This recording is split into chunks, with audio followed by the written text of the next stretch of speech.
si yo digo, si le digo a mi profesor, profesor, es que yo estaba en mi casa y, y el perro se comió la tarea, ¿sí? Entonces ahí tenemos dos perspectivas. Entonces, cuando yo digo estaba en mi casa, tenemos la perspectiva de estar dentro de la escena. Estamos dentro del escenario, ¿cierto? La perspectiva que plantea Campillo con el imperfecto es estar dentro, sentirme dentro de ese escenario. Y después yo digo, el perro se comió la tarea, ¿sí? Entonces, cuando digo se comió la tarea, utilizo un indefinido para acciones puntuales, ¿sí? Eh, Aquí es donde comenzamos a hablar acerca de estar afuera del escenario, ver toda la acción completa o estar dentro de esa escenificación, ¿cierto? Y ver, digamos, lo que sucede, la escena dentro de la acción. Cuando yo la miro dentro de la acción, cuando estoy dentro de esa acción o estoy dentro de esa escena, obviamente no voy a ver el principio y el final. Y esa viene siendo la diferencia entonces entre el indefinido o el imperfecto. Desde ahí ya planteamos un escenario diferente para los estudiantes, porque no les estamos hablando de reglas gramaticales, no les estamos diciendo es que el pretérito indefinido se utiliza para esto, esto, esto, y el imperfecto se utiliza para esto, esto, esto, sino estamos hablando de perspectivas. No sé qué No, opinas amigo, al respecto. y estoy de acuerdo. De hecho, estaba pensando mientras tú hablabas del ejemplo de cuando estaba en mi casa, el perro se comió mi tarea. Ese estaba en mi casa nos permite imaginar a los hablantes nativos que muchas otras cosas podían estar pasando. Entonces, precisamente era esta situación de que no está terminada, ¿no? El hecho puntual que nos dices de el perro se comió mi tarea, si lo vemos como totalmente terminado, pero esa acción de que cuando tú estabas en casa podían pasar muchas cosas, después podrías retroceder otra vez cuando estás hablando y contarnos más de lo que estabas haciendo en esa oportunidad. Diferente a si yo digo, yo estuve en mi casa, ya estoy mostrando la acción totalmente terminada, ¿no? Ya estoy hablando de un evento específico. Estuve en mi casa ayer y mi perro se comió la tarea. En ese caso ya hablamos de dos ideas como terminadas totalmente, ¿no? Pero cuando metemos el imperfecto, pues quedamos como esta noción de un progreso. Eso también es algo muy interesante porque Ruiz Campillo también nos menciona que el imperfecto nos muestra a los hablantes nativos un tipo de progreso en la acción, ya que no está terminada. Pero yo tengo una pregunta súper interesante para hacerte, Camilo, y es, según tu experiencia con estudiantes, cuando tú les explicas este tema, ¿qué tal vez eso de decirles que es una acción en progreso en pasado? ¿Qué crees al respecto? ¿Es una buena forma de explicar el tema? ¿O tú prefieres, como decías, como dar otros contextos, otros ejemplos? ¿Cómo lo ves? Bueno, te voy a poner entonces dos ejemplos en ese caso. Y vamos a utilizar el verbo llover, ¿cierto?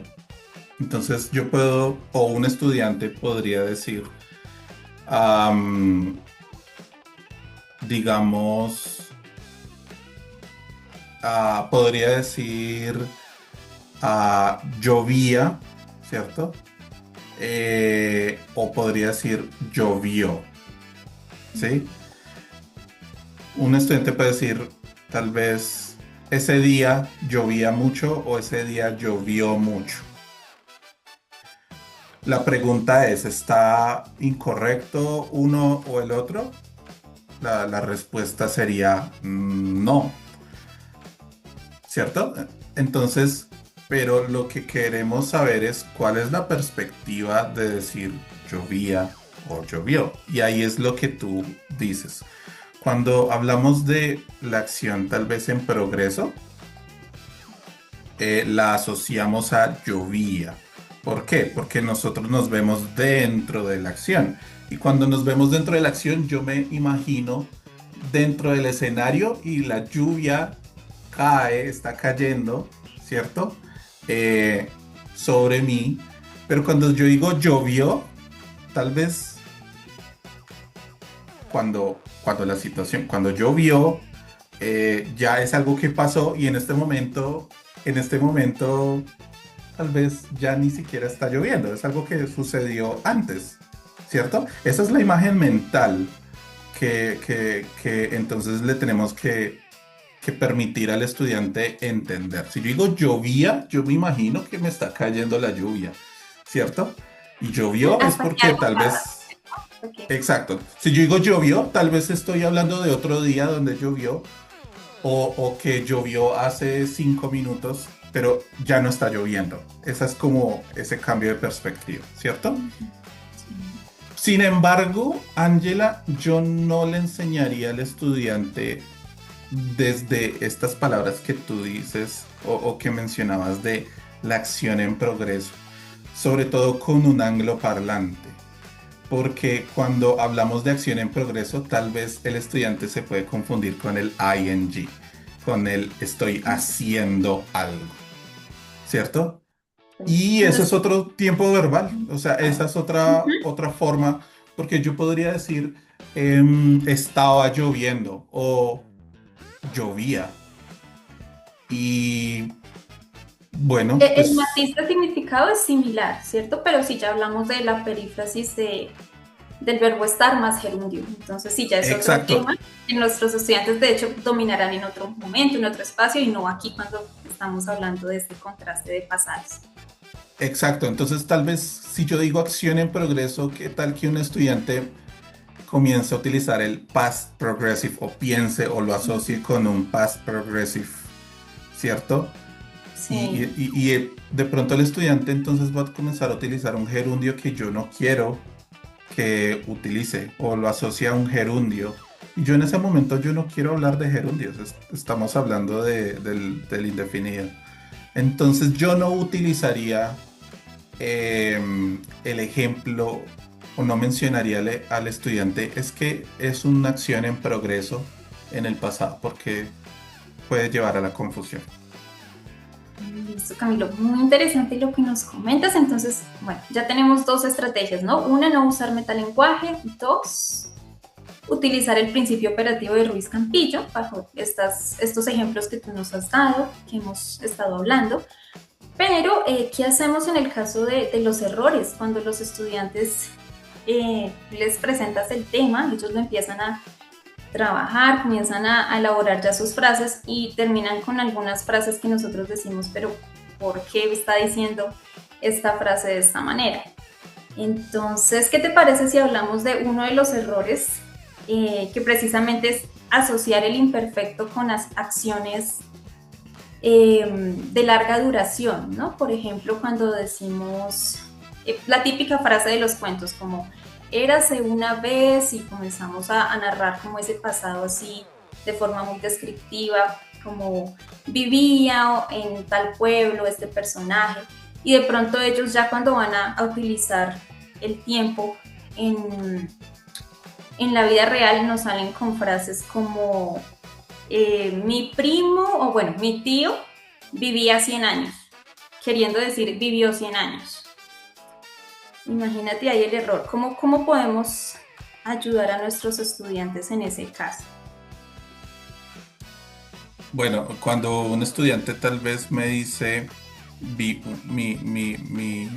familiar, Mi ¿cierto? familia, sí. Vivía 100 años. eh, de nuevo, yo invitaría al estudiante a pensar en la perspectiva, ¿sí? Eh, de nuevo, si yo solamente menciono una pequeña frase, como en este caso vivía 100 años, quedo esperando más información. Entonces, tal vez, bueno, pero ¿por qué? Entonces, una de las cosas que sucede con el imperfecto es que está muy asociado a descripciones, ¿cierto? Descripciones o el contexto de una situación en pasado. Entonces, yo digo, vivía 100 años, tal vez yo sigo esperando más información, como, bueno, mi tío vivía, eh, bueno, yo no diría vivía, sino vivió 100 años y después comenzaría a describir lo que está alrededor de ese escenario. Entonces, mi tío vivió 100 años porque ya sé que tal vez ya murió, pero yo comienzo a describir, y él comía muchas manzanas, él vivía en la ciudad de Bogotá y hacía mucho ejercicio. Entonces comienzo a dar como una descripción que está alrededor de esa idea principal que es vivió 100 años. Entonces, a mí me gusta utilizar esta idea de eh, el imperfecto, o más bien el indefinido, es una secuencia de acciones puntuales, es decir, me hacen avanzar una historia o es una acción puntual, pero el imperfecto está rodeando a esa secuencia o esa acción que está en indefinido. Entonces, claro, cuando el estudiante me da una acción que solamente está en imperfecto, queda faltando algo, ¿sí? Y ese algo es más contexto, ¿sí? Y cuando necesito más contexto, necesito tal vez más cosas en imperfecto para describir algo o un escenario y también el indefinido, ¿sí? Entonces, eh, otro ejemplo, si yo digo, em, por ejemplo, el día, las historias en cine o cuando tú lees una historia, comienza así, el día estaba soleado y los niños jugaban en el parque. Las mamás estaban felices porque los niños estaban tranquilos, tenían mucha paz. Todo eso está en imperfecto y todo eso está describiendo el escenario. Pero ¿qué hace mover la historia? El imperfecto no mueve la historia, simplemente es el escenario, ¿cierto? Para mover la historia necesitamos acciones puntuales y esas acciones puntuales están es en el indefinido, ¿cierto? Entonces, las mamás estaban felices y los niños comían helado, em, pero, pero sucedió algo. Y es que, am, y es que un niño se cayó y comenzó a llorar. Después de que comenzó a llorar, la mamá fue y quiso saber qué pasó. Cuando yo comienzo a decir eso, ahí sí la acción comienza a avanzar, ¿sí? No sé si lo notas.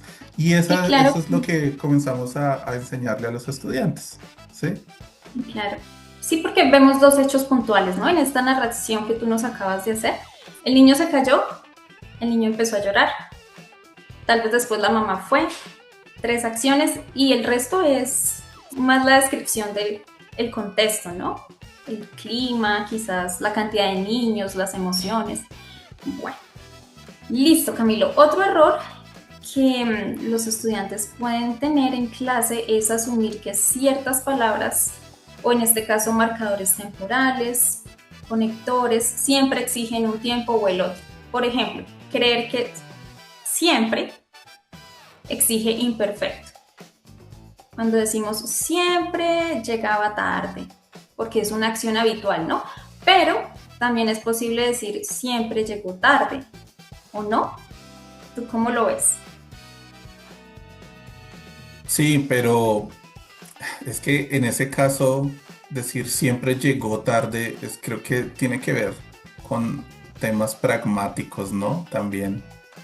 De nuevo, creo que esa oración de siempre llegó tarde sería, primero, creo que es algo que no es común, ¿sí? Tiene un significado en español, pero no lo abordaría con un estudiante que hasta ahora está entendiendo el imperfecto y el indefinido, ¿sí? Entonces, si un estudiante me dice siempre llegó tarde, yo no le diría que es un error. Yo tal vez continuaría y utilizaría otro contexto porque ese contexto de siempre llegó tarde es muy avanzado. Tal vez es más. Creo que eh, lo utilizaría si el estudiante viviera o estuviera viviendo am, en un país de habla hispana, ¿sí? O sea, en ese caso estamos hablando no de español como lengua extranjera, sino español como lengua segunda, ¿sí? Perfecto. Sí, sí. Pero sí, digamos que tienes toda la razón. Siempre llegó tarde o siempre eh, llegaba tarde. Tiene dos significados eh, diferentes, ¿sí?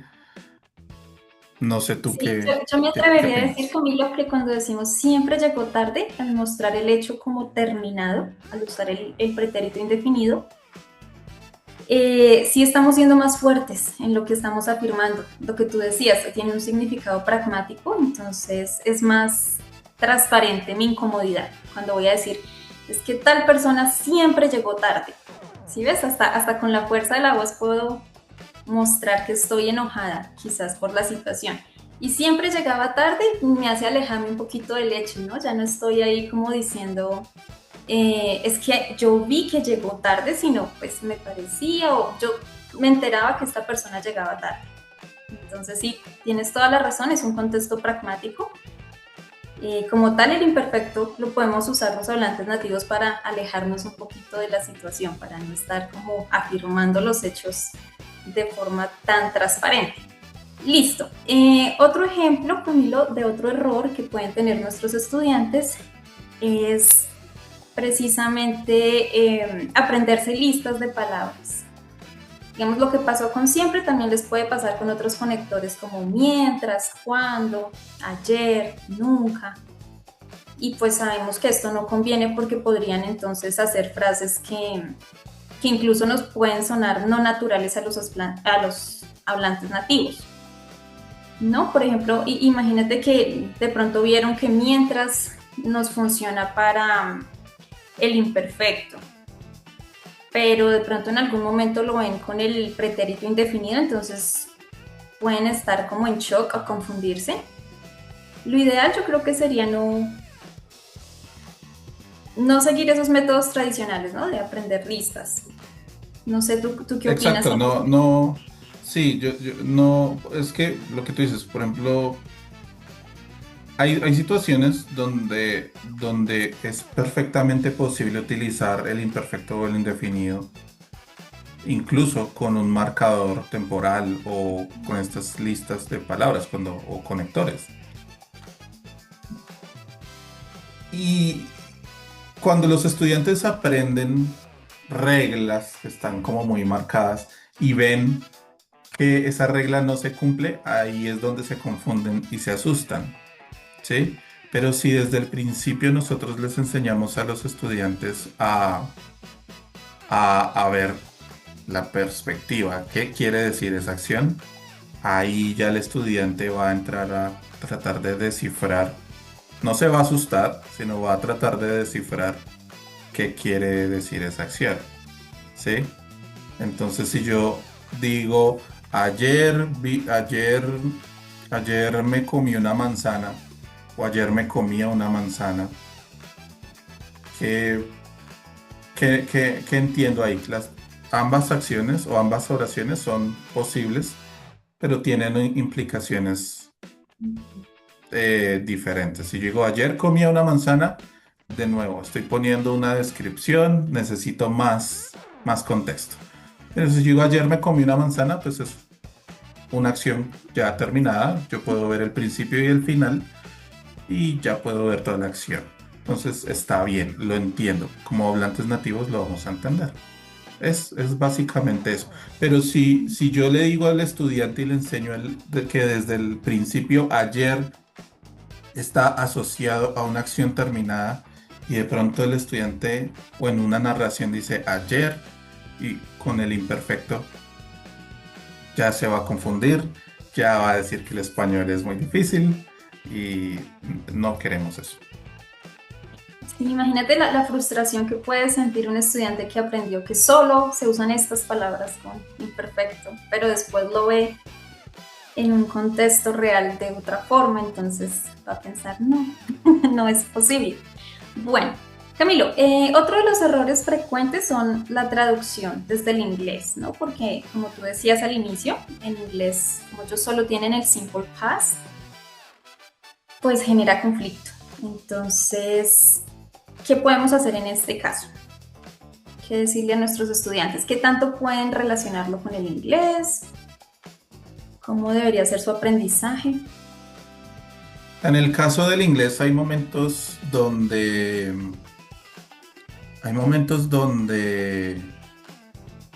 hay que alejarnos de es decir, hay momentos donde la traducción directa y utilizar la lengua nativa del estudiante le puede ayudar a entender, ¿no? A aclarar una idea o entenderla mejor. Pero hay otros momentos en los que no hay una traducción directa, sino que el estudiante tiene que pensar en este caso, en la perspectiva, ¿cierto? Entonces, en este caso, donde en la lengua materna hay un tiempo verbal, pero en la lengua extranjera hay dos, dos tiempos verbales, pues el estudiante, si va a hacer una traducción literal, puede que sí le funcione o puede que no le funcione, ¿sí? Entonces ahí es donde se puede confundir. Y por eso es que por eso es que este tema es delicado porque el estudiante va a recurrir a hacer traducciones directas. Y en este caso, de nuevo, tenemos que invitarlo a decidir la perspectiva y a que piense muy bien qué es lo que quiere decir antes de decidir qué, qué hablar.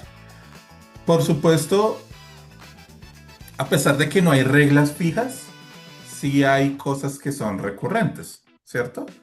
O que son muy comunes. Entonces, por ejemplo, cuando, cuando usualmente hablamos o usamos el imperfecto para describir una situación, ¿sí? Es algo muy usual, es algo muy común. No siempre, pero es algo muy común. O cuando, eh, por ejemplo, en las listas de reglas, me acuerdo que mencionan que se utiliza el imperfecto para hablar de hábitos en el pasado. Y sí, funciona, pero no siempre, ¿cierto? Eh, pero es común, ¿cierto? Es común que suceda de esa forma. Cuando yo digo yo me bañaba, yo me levantaba a las 3 de la mañana, pero si yo digo de repente el verano pasado me levanté a las 3 de la mañana todos los días. Ujú. Es posible, ¿Cuál claro. sería la diferencia entre decir me levantaba a las 3 de la mañana o me levanté a las 3 de la mañana todos los días? Ahí las dos oraciones son correctas.